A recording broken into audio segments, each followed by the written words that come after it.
Hello everyone, welcome to IAS point. और जैसा कि आपको पता है कि अभी हम लोग जो हमारे जितने भी मतलब निकाय हैं उनको कवर कर रहे हैं।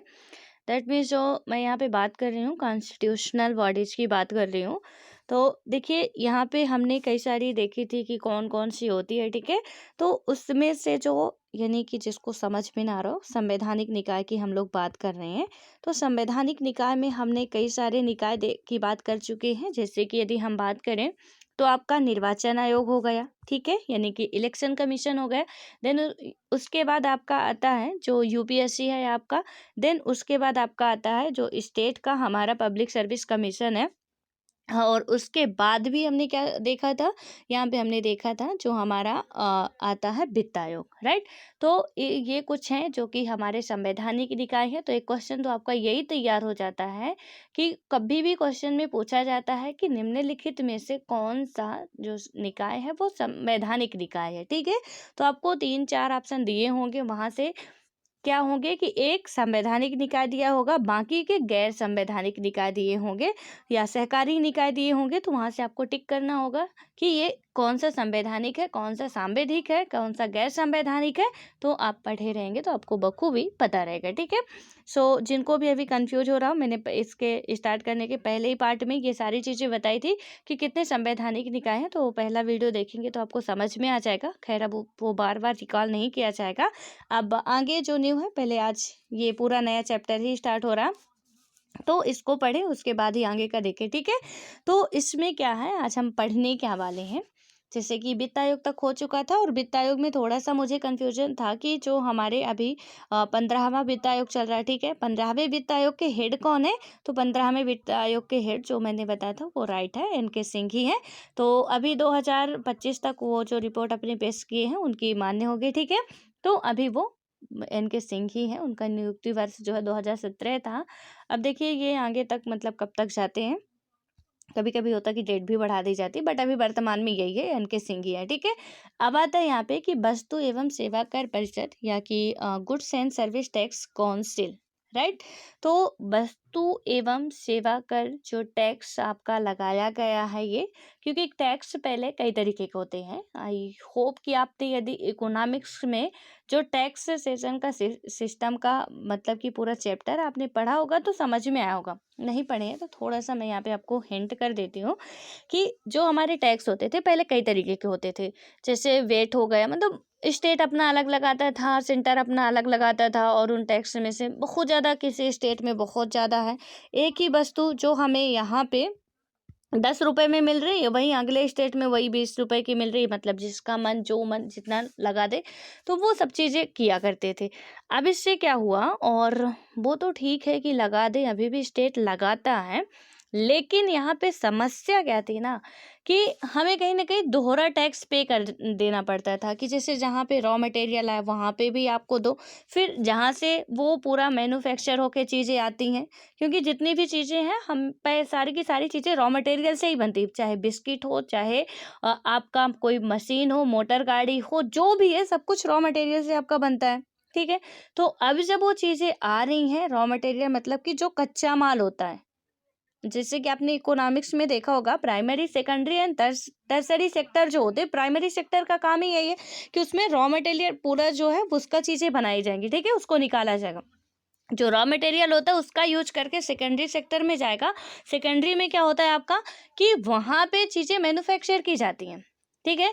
और उसके बाद टर्सरी में आप उसे पूरे तरीके से क्या कर देते हो, कम्प्लीटली बना देते हो। मान लीजिए कि जैसे एक एग्जांपल दे रही हूँ, गेहूँ है, ठीक है।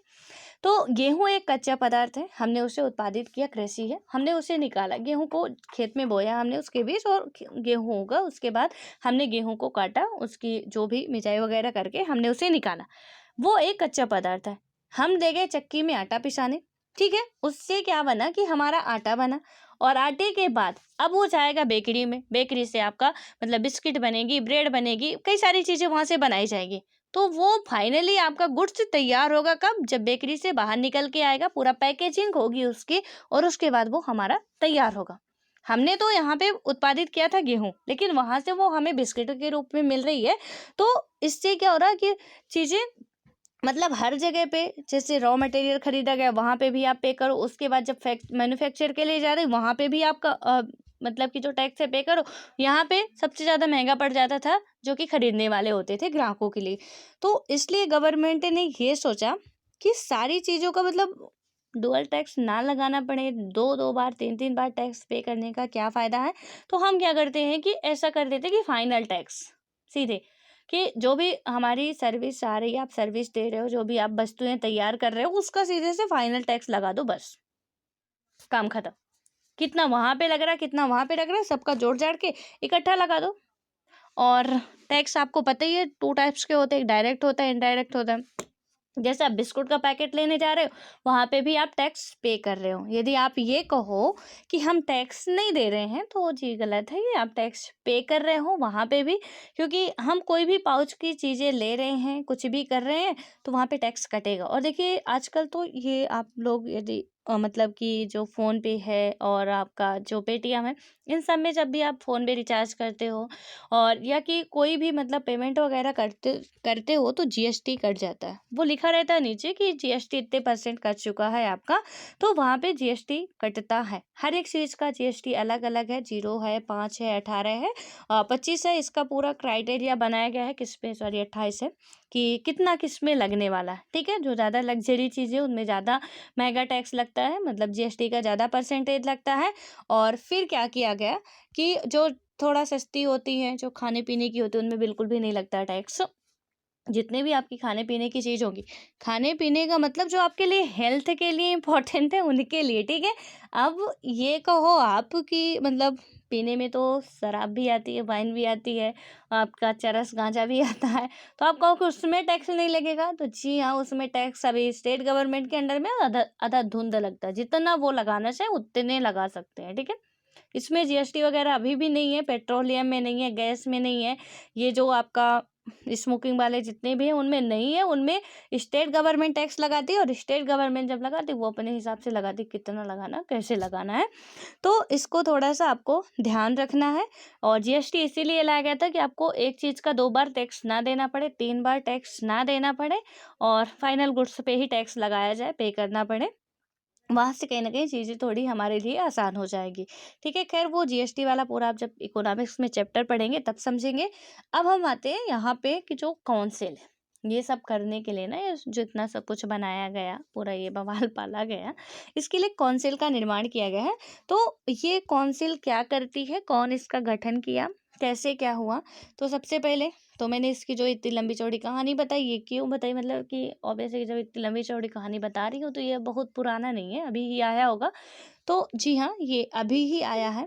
यहाँ पे क्या हुआ कि 101वां संविधान संशोधन, 2 चीज़ें इसमें से बहुत इम्पोर्टेंट है, उसके अलावा तीसरी चीज़ कतई इम्पोर्टेंट नहीं है। आप पढ़े ना पढ़े छोड़ दे, कोई मतलब नहीं, पर 2 चीज़ें याद रखनी है आपको। पहला, 101वां संविधान संशोधन है, ठीक है। ये कब आया था? ये बिल के रूप में आया था आपका 2016 में, ठीक है।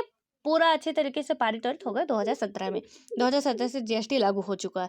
तो इसमें क्या हुआ, 2001 सॉरी 101वां संविधान संशोधन है, यानी संविधान संशोधन का जो नंबर है 101वां।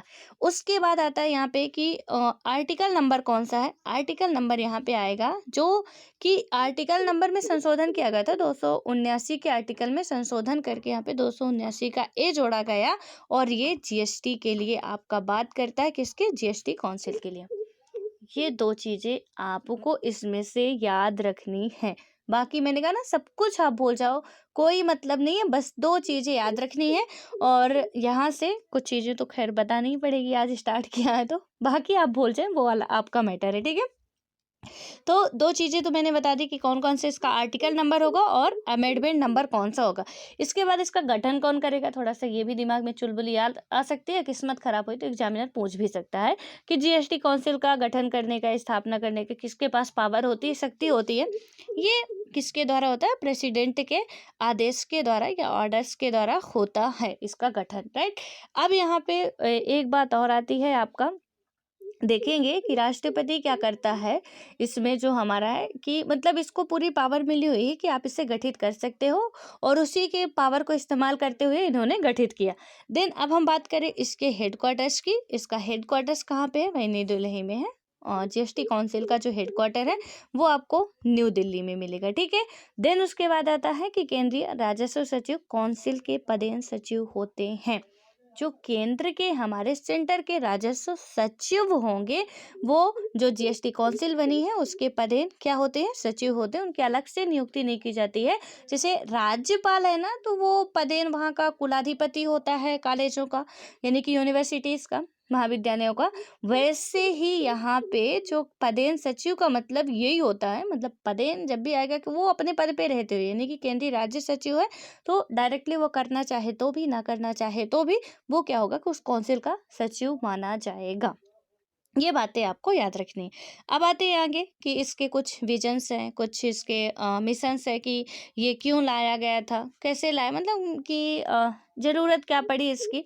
तो देखो यहाँ पे था क्या कि जो काउंसिल है तो इसके कामकाज के यानी कि सहकारी संघ, जो कोऑपरेटिव हमारा फेडरेशन है, के उच्च मानकों को स्थापित करना, जो कि जीएसटी से संबंधित सभी जरूरी निर्णय लेने की शक्ति रखने वाला पहला संवैधानिक संघीय निकाय है। किससे? जीएसटी से रिलेटेड।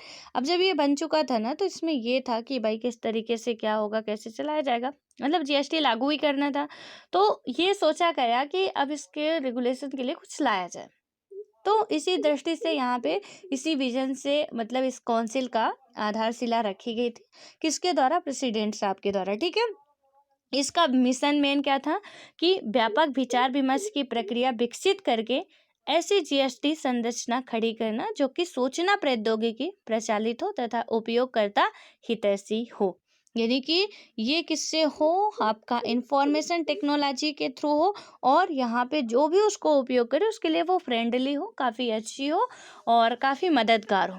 पहले तो बहुत ही बवाल मचा था, जीएसटी आ गया, ये हुआ वो हुआ, नोटबंदी हुई, जीएसटी हो गया, मतलब ऐसा लग रहा था कि बहुत बड़ा पहाड़ टूट पड़ा है। लेकिन धीरे धीरे चीज़ें समझ में आती गई लोगों को। वो होता है ना, जानकारी का जब हमें अभाव रहता है तो बहुत ज़्यादा समस्याएं हमें झेलनी पड़ती हैं। जैसे कि किसी को पता नहीं था कि अभी तक हम टैक्स ही पे कर रहे हैं कि नहीं पे कर रहे हैं। मुझे लगता है कि आप में से जो अभी न्यू स्टूडेंट होंगे, मतलब बहुत अभी आपका बेस स्ट्रांग नहीं होगा, तो आप में से ही कई सारे लोगों को यही नहीं पता होगा कि आप भी टैक्स देते हो। जी हाँ, वो बच्चा हो, बूढ़ा हो, हर एक इंसान टैक्स पे करता है। वो किस फॉर्म में करता है मैंने बताया ना, दो इसके फॉर्म होते हैं, डायरेक्ट या इनडायरेक्ट। तो आप डायरेक्ट में तो आते हैं कि जो भी वेतनभोगी होते हैं वो करते हैं, जो केंद्र सरकार से या राज्य सरकार से जो वेतन लेते हैं, या कि जो प्राइवेट है उनके पास भी काफ़ी ज़्यादा पैसा वगैरह आता है, तो वो वेतन जो जितने भी आप ये कह दो कि वेतनभोगी होते हैं, तो उनका वेतन का भी होता है कि मतलब इतने लाख से ऊपर बैंक में अमाउंट है, चाहे प्राइवेट हो चाहे गवर्नमेंट हो, तो वो इनकम टैक्स पे करेंगे ही करेंगे। कुछ गिफ्ट्स वगैरह हो गए जिनका आपको डायरेक्ट टैक्स पे करना है कि इतना कटेगा, ठीक है। लेकिन इनडायरेक्ट टैक्स हर एक बच्चा, बूढ़ा, गरीब, अमीर, हर कोई करता है। जैसे कि मैंने बता ही दिया आपको, क्या बिस्किट का 5 रुपए का यदि पाउच खरीद रहे हो तो वहां पे भी आप टैक्स पे कर रहे हो। आपने निरमे का पाउच खरीदा, आपने तेल खरीदा, आपने साबुन खरीदा, कुछ भी चीजें, एनीथिंग, कुछ भी आप खरीद रहे हो तो आपको टैक्स पे करना पड़ता है, आपको पता हो या ना पता हो। आज आप क्या करेंगे, हम क्या करते हैं ना, एक बहुत बड़ी मूर्खता वाला काम करते हैं। हमने कोई भी पाउच लिया, यानी कि कोई भी हम सामान लेते हैं, छोटे छोटे बच्चे होते हैं जैसे कुरकुरे लिए, आप लोग हैं जैसे मतलब डेयरी मिल्क खा रहे हैं, कुछ भी खा रहे हैं ना, उसमें देखिएगा लिखा होता है नीचे कि उस पाउच के नीचे वो जीएसटी का पूरा लिखा होगा। सारी चीज़ें वैसे लिखी रहती हैं कि क्या क्या है, लेकिन हम लोग क्या है कि बस ले लिए, उसका नाम पता कि ये वाली लेना है, और लेके खा के मतलब पैकेट खोले खा लिए। पैकेट को भी इतना गजब का खोलते कि उसका कुछ मतलब सब कुछ फाड़ जाए दिखे ना, तो उस तरीके से खोल के और खाए और फेंक दिए। हमने नहीं देखा कि उस पैकेट में क्या क्या लिखा है, क्या क्या चीजें मिलाई गई, हो सकता है जहर भी मिला के दे दे, हमसे कोई मतलब, क्योंकि उस पैकेट में लिखा होता है। एक एफएसएसआई करके एक उसका संगठन है जो कि इस सबका जितने भी खाने पीने का सामान आता है उसकी इंक्वायरी करती है। तो उसमें ये भी जो मैंने बताया एफएसएसएआई जो है वो भी आपका लिखा हुआ मिलेगा। ठीक है, उस पैकेट में लिखा हुआ होगा और उसके बाद वहाँ पे जितना भी अमाउंट जिस जिस चीज़ का मिलाया गया है बकायदे उसमें लिखा होगा कितने परसेंट आपका ये है, इतने परसेंट ये, इतने परसेंट ये है। जो भी केमिकल्स मिलाए होंगे उनका भी नाम इंक्लूड होता है, उनका परसेंटेज भी इंक्लूड होता है कि कितने परसेंटेज क्या क्या मिलाया गया है। उसके बाद आपका ये भी है कि इसका एमआरपी प्राइस कितना है, इसका जो यहाँ पे मैन्युफैक्चरिंग डेट कितनी है, एक्सपायरी डेट कितनी है, यहाँ पे टैक्स जो भी कट रहे हैं वो भी लिखा होगा कि कितने परसेंट टैक्स आप पे कर रहे हो। सारी चीज़ें उस पाउच के ऊपर लिखी रहती हैं, चाहे आप किसी का भी खरीदें। और ये काम आज आपको करना है, यदि नहीं कर रहे हैं तो थोड़ा बहुत तो मतलब बनता है ना यार कि खा के फेंक दो, ऐसा तो नहीं होना चाहिए। थोड़ा बहुत तो देखना ही चाहिए कि जो हम खा रहे हैं उसमें है क्या क्या चीज़ें, ये तो पता होनी ही चाहिए। और यदि कम से कम चलो इस भाव से ना देखें कि इसमें है क्या-क्या चीज़ें, मीठा लग रहा है तो हमने खा लिया। लेकिन इस भाव से तो देखें कि इतना सारा इसमें मतलब पता नहीं लिखने की क्या ज़रूरत है, सीधे पैकेट में भर के दे दें। अब जब लिखने की उनको क्या ज़रूरत पड़ी तो हम ये सोचे कि भई कुछ तो ज़रूरत रही होगी तो पढ़ लेते क्या इसमें लिखा हुआ है। वो भी कभी हमारे काम में आ जाता है। एक मैडम थी तो आईपीएस हैं अभी, उन्होंने बताया था अपने इंटरव्यू में कि उन्होंने कुरकुरे के पाउच में पढ़ा था कि इसमें से ये कौन इसको मतलब कि लीड करता है। जो मैंने एफएसएसएआई का नाम बताया ना, तो उन्होंने बताया कि कौन लीड करता है, तो उनको नहीं पता था। एग्जैक्टली मैं वो नहीं पढ़ी थी कहीं, लेकिन उस कुरकुरे के पाउच में वो एक बार ऐसे ही मतलब पढ़ ली थी कि यहाँ पे ये लिखा रहता, और वही सेम क्वेश्चन उनके इंटरव्यू में पूछा गया था। तो कभी कभी ऐसी चीज़ें भी हमारे काम में बहुत काम की हो जाती है। इसलिए आप लोग भी ध्यान रखा करिए कि आप सब लोग टैक्स पे कर रहे हैं। सबसे बड़ी बात कि आप लोग अपने आप को मतलब गौरवान्वित फील कीजिए कि हम लोग भी टैक्स पे कर रहे हैं, ठीक है। अब आता है यहाँ पे, आगे देखते हैं कि इनकी संरचना कैसे कैसे है। तो सबसे पहले इनके अध्यक्ष कौन होंगे भाई, वित्त आयोग जो काउंसिल बनी हुई है उसके हेड कौन होंगे, तो ये होते हैं जो यूनियन फाइनेंस मिनिस्टर होते हैं, वो इनके चेयरपर्सन होते हैं। उसके बाद आता है कि राजस्व अथवा वित्त के प्रभारी केंद्रीय राज्य मंत्री, तथा यहाँ पे हम देखेंगे कि प्रत्येक राज्य के वित्त अथवा करारोपण के अथवा राज्य सरकार द्वारा नामित अन्य विभाग के मंत्री इसमें होते हैं, ठीक है। यानी कि ये केंद्र और राज्य का एक संयुक्त फोरम है जीएसटी काउंसिल, और जीएसटी टैक्स भी इसमें फिर बंटवारा होता है। और जो फाइनेंस कमीशन है वो उसका काम भी यही होता है कि कितना मतलब स्टेट को देना, कितना सेंटर के पास रहना, वो सारी चीज़ें वो अपनी रिपोर्ट में देता है, ठीक है। अब आता है यहाँ पे कि इसमें एक काम और किया जाता है कि इसकी संरचना में और कौन शामिल होगा, तो इसकी संरचना में ये भी शामिल होते हैं। ये कौन शामिल होते हैं, जो यूनियन कैबिनेट जो होते हैं हमारे, यूनियन कैबिनेट में भी आपके मतलब क्षेत्रीय केंद्रीय मंत्रिमंडल के जो क्षेत्रीय उत्पाद एवं सीमा शुल्क बोर्ड, यानी कि आप देखो तो इसमें सीधा सा लिखा हुआ है कि जो central board of excise and customs, ये वाले जो बोर्ड्स हैं, तो इनके जो हेड होते हैं वो काउंसिल की बैठक में स्थायी सदस्य के रूप में, यानी कि परमानेंट सदस्य के रूप में ये इनवाइट किए जाते हैं। लेकिन इनको ये कहा है, ये है कि आप मूक बधिर बन के एक दर्शक के फॉर्म में देखते रहिए, अतिथि के उसमें। हमारे घर के मामले में बीच में बोलने की जरूरत नहीं है। और इनका भी वही काम है कि इनको नामित किया जाएगा, लेकिन इनका जो उस कहानी में ट्विस्ट है कि ये वोट नहीं कर सकते हैं, ये बस बैठे रहेंगे, देखते रहेंगे। इनको वोट करने का राइट नहीं है, ठीक है। ये बात को आप ध्यान रखना। अब आता है आगे, देखिए काउंसिल का कामकाज क्या क्या है। ये काउंसिल जो है वो क्या क्या काम करती है, तो यहाँ पे काउंसिल के जो सभी निर्णय हैं इसकी बैठकों में लिए जाते हैं। जितने भी निर्णय होंगे, मीटिंग्स कराई जाएगी, जो भी डिसीजंस है वो काउंसिल के कहाँ पे लिए जाएंगे, मीटिंग्स में लिए जाएंगे, बैठक में लिए जाते हैं। और काउंसिल के कुल सदस्यों की जो आधी संख्या प्रत्येक बैठक के लिए फोरम के रूप में अनिवार्य होती है। जितने सदस्य हैं उनकी आधी संख्या होना प्रत्येक बैठक में अनिवार्य है। और काउंसिल का जो प्रत्येक निर्णय है बैठक में उपस्थित सदस्यों के भारित मतों के 3/4 बहुमत से लिया जाता है। निर्णय आप देखेंगे कि कुछ इस तरीके से होता है, जैसे कि यदि हम बात करें, आपका यहाँ पे पहला ही लिखा हुआ है कि जो हमारा केंद्र सरकार के मतों का भार बैठक में दिए गए कुल मतों के 1/3 के बराबर होना चाहिए। यानी कि जितना मत है जो सेंटर गवर्नमेंट है, दोनों के लिए अलग अलग है, स्टेट के लिए अलग है, सेंटर के लिए अलग है। तो जो सेंट्रल गवर्नमेंट है इसके लिए बात की गई है कि जितने भी मेंबर्स हैं उनका 1/3 होना चाहिए। और यहाँ पे बात की गई स्टेट के लिए कि उनका 2/3 होना चाहिए। ये 2 बात इंपॉर्टेंट है, ध्यान रखिएगा आप लोग कि सेंटर के लिए 1/3 है और स्टेट के लिए 2/3 है। कहाँ 2/3 है 1/3 है वो क्या है? तो देखिए जब बैठक होगी, कामकाज पे निर्णय लिए जाएंगे, तो जितने वहाँ के मेंबर है, ऐसा नहीं कि सेंटर के मेंबर जितने भी कैबिनेट के मेंबर उठा के रख दो, उसका 2/3 1/3 आप बात करो, जी नहीं, ऐसा कुछ नहीं है। मतलब स्टेट के जो भी मेंबर वहाँ पे शामिल हैं, सेंटर के जो भी मेंबर शामिल है, जीएसटी काउंसिल में जितने मेंबर हैं ओवरऑल, उनमें से 1/3 से केंद्र से होना चाहिए, मतलब कि कंपलसरी है होना, और 2/3 कहाँ के, स्टेट के कंपलसरी है उस बैठक में शामिल होना। अब आता है यहाँ पे कि काउंसिल के किसी कृत्य अथवा कार्यवाही को आप मतलब कुछ आधारों से इन्हें इनवैलिड भी मतलब कि अमान्य नहीं किया जा सकेगा। तो जैसे आप देखोगे कि यहाँ पे कौन कौन से ऐसे आधार हैं, जैसे कि काउंसिल के संविधान में कोई रिक्त अथवा दोष होने पर, और उसके बाद आता है कि काउंसिल की कोई प्रक्रियागत अधिनियम जिसमें से मामले में योग्यता प्रभावित ना होती हो, कुछ ऐसी चीजें हैं जहां से इनको क्या किया जाएगा कि मतलब उस टाइम भी आप इनवैलिड नहीं ठहरा सकते हो।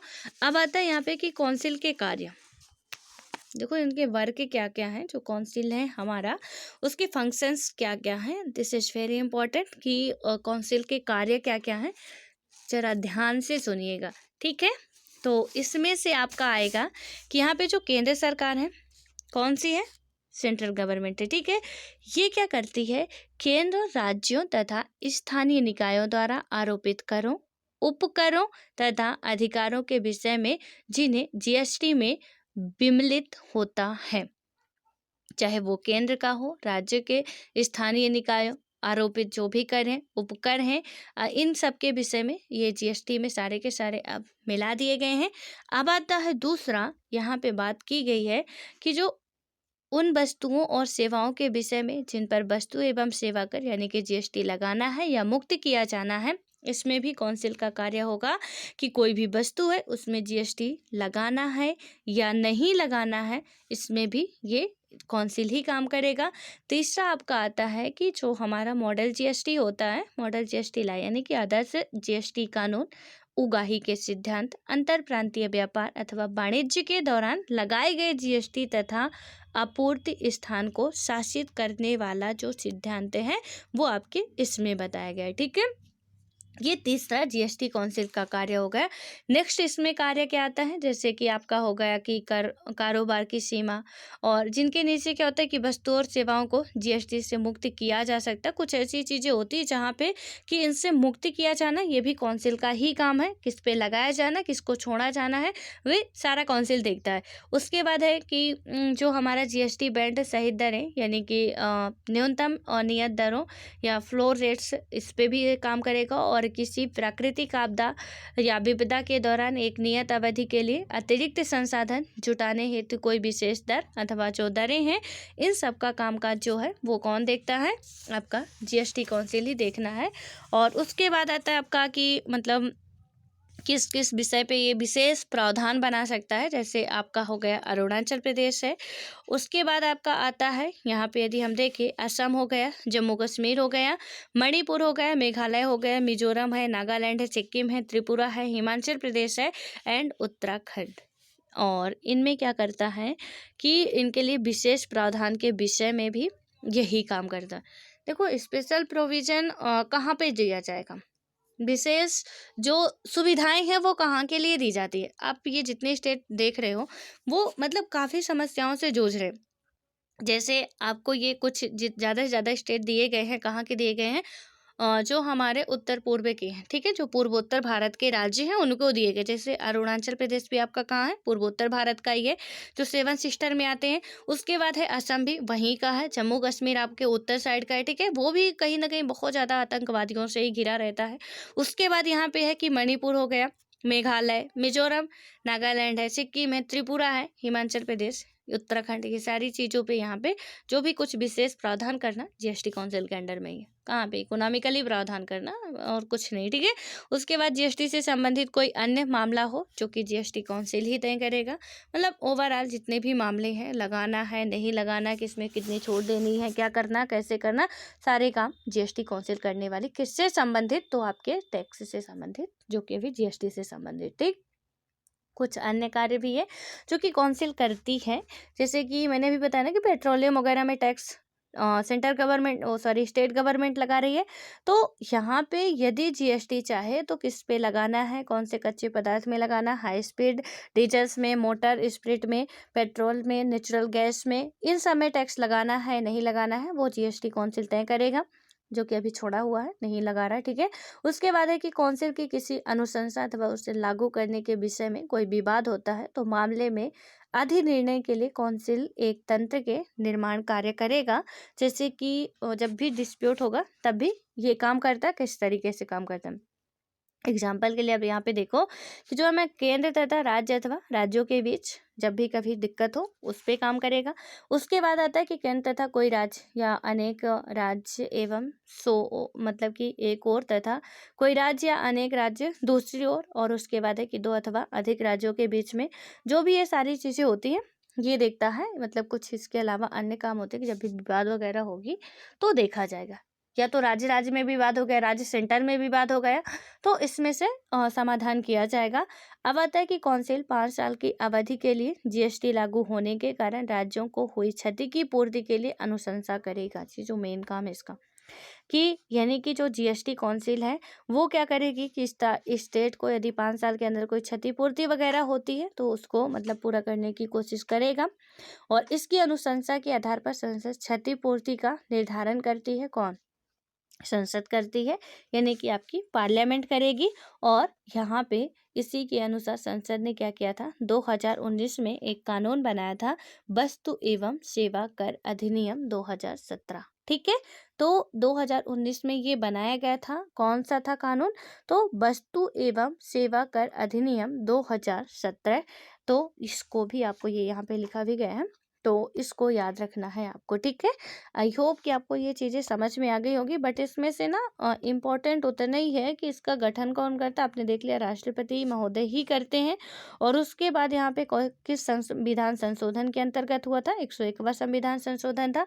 और कौन सा यहाँ पे आपका चल रहा था, आर्टिकल में संशोधन किया गया था, तो 279A में ये जीएसटी काउंसिल की बात की गई है, राइट। अभी ये सबसे पहली बार कहाँ लागू हुआ था, पहले ये कहाँ का मॉडल था, वो सारी चीज़ें आप जब जीएसटी पढ़ेंगे इकोनॉमिक्स में तब आप देखेंगे। सो दैट हम समझ रहे हैं कि आपको चीज़ें समझ में आ रही हैं और नहीं आ रही तो बेशक आप पूछिए। जहाँ भी दिक्कत हो हम दोबारा बताएंगे, तिबारा बताएंगे, चौबारा बताएंगे। जब भी आपसे नहीं बनेगा तब हम उसका समाधान करने की कोशिश करेंगे पूरी। सो फिर ऑल द बेस्ट, मिलते हैं नेक्स्ट वीडियो में।